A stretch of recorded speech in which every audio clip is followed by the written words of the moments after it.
I'm Julia Myers with Pretty Purposeful, and today I'm with Stef Mauler. She's chosen an amazing profession, helping young adults navigate the college admission process and choose the best college for their future.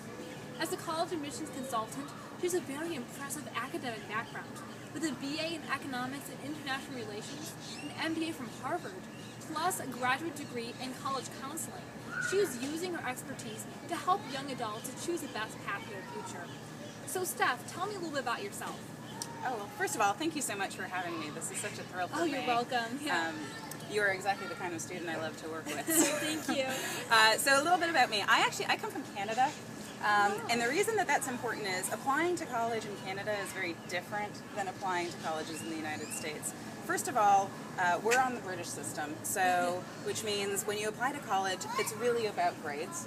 Okay. So there is no standardized tests, essays, interviews, recommendations, none of that. It's largely what are your top grades and what are your top schools, and that's how you apply. So pretty easy process. Yeah. The other way that it's different is in Canada, you need to know pretty early on what you want to study. Okay. So as a 17, 18-year-old, you need to apply to arts or sciences or pre-law or pre-vet. There is no real opportunity to go and explore a liberal arts kind of education. I wanted to explore an liberal arts education. I didn't know what I wanted to do. And of course I was always attracted by the Ivy League. So naively I applied, woefully ill-prepared to apply, had no idea what I was doing, and somehow managed to get myself accepted to University of Pennsylvania. Oh wow, yeah. And was so enamored with the whole admissions process and this big machine that is American admissions that I ended up working in the admissions office there for a lot of years. And I saw thousands of families come through. And for every student who was accepted, there were easily 5 or 6 more who could have done at least as well. And so I started to look for patterns in their applications. Not that they were all valedictorian or captain of the football team, but how is it that they presented themselves in the application?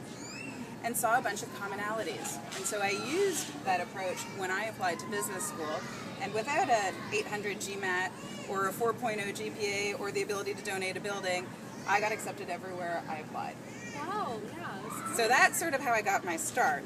Now, after business school, I followed a more traditional path and went down business, ran a division of a consulting firm in Washington, D.C., where I did supply chain, operations, manufacturing, consulting, but always acted as sort of the in-house admissions counselor for all of the employees there who were doing their 3 to 4 years of consulting before going off to graduate school.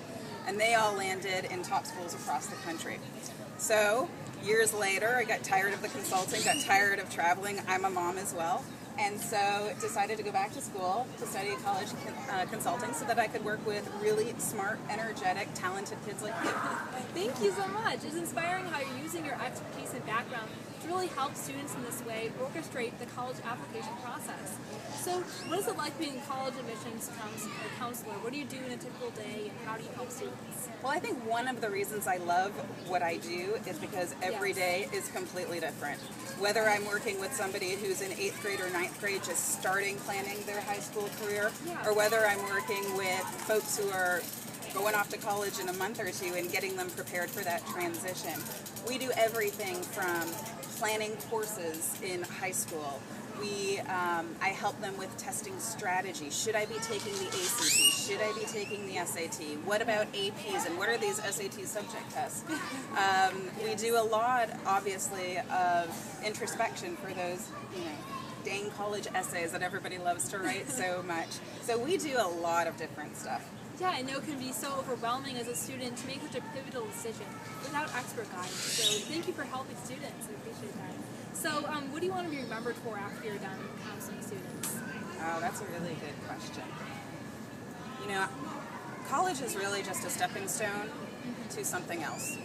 And the reality is that there are close to 4,000 colleges and universities in the United States, and about 2/3 of them accept more than 2/3 of the people who apply. So the news for everybody out there who is in high school looking to go to college, if you want to go to college, you're going to go to college, and you'll probably go to a good one. In terms of what I want to be remembered for, I want to help my students think beyond college and think about what's the impact they want to have in the world, and what is the path that's going to get them there. And college straight after high school is not right for everybody. So for those students, I'm trying to help them look at other opportunities, what they could be doing with a gap year. Do they need to stretch themselves, gain some independence, gain some maturity? For those who are ready to go straight to college, where are the learning environments that are going to support them academically, intellectually, but also socially, spiritually, and physically? I strongly believe that aside from the first 4 years of a child's life, the 4 years in college are really the 4 of the most tremendous growth. And so we want to pick the right place for that growth to occur. Yes, and it's really inspiring how you're helping students really change the world by changing their lives in the process. So finally, can you share some of your tips about how do you guide students in the college application process? Yeah, I think that the biggest mistake students make when they're attempting to fill out those college applications is they look at it as component pieces, right? So by the time you're a senior, your grades are your grades, your test scores are what your test scores will be. Most students think, okay, I've got to have 2 recommendations, who likes me, Mr. Jones, Miss Smith, and they ask them, and then they get to the essays and they think, oh shoot, what's a good essay subject, what's a good topic, how about this, how about that? Instead, I would ask them to think about what that admissions officer sees on the other side of the computer after you hit submit. So that person is trying to figure out who you are. And all they have to determine that is a bunch of numbers, some recommendations, hopefully, and 1 or 2 essays, which really is not a lot of material. And so the way that I like to think about it is, think of it almost like a jigsaw puzzle, where each piece of the application fills in a different picture of you, and work on all of those pieces together. So think about, what do your grades say about you? They say, you know, that you are intellectually capable of not only getting into college, but succeeding at college. They will indicate the area of focus you might have, what academic interests you have, how willing are you to challenge yourself academically. Your test scores will do something similar. So then think about, what are your recommendations going to say about you, and who are the people who can make those arguments on your behalf? And then at the time when you get to the essay and you've got all those other things filled in, your extracurricular activities, what's the piece that's missing or that's not shining through strongly enough? And then the essay becomes a lot easier to attack. But again, I would think about it as a whole picture, because you are a person with lots of different qualities and talents and interests and passions, and all those things make you uniquely you.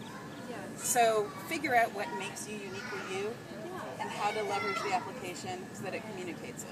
What an interesting profession. It's great how you're changing students' lives, really inspiring them to make a difference in the world and choose the right path for them. So to hear more about Stef's story, be sure to check out Camp Pretty Purposeful at prettypurposeful.com. Bye! Thank you.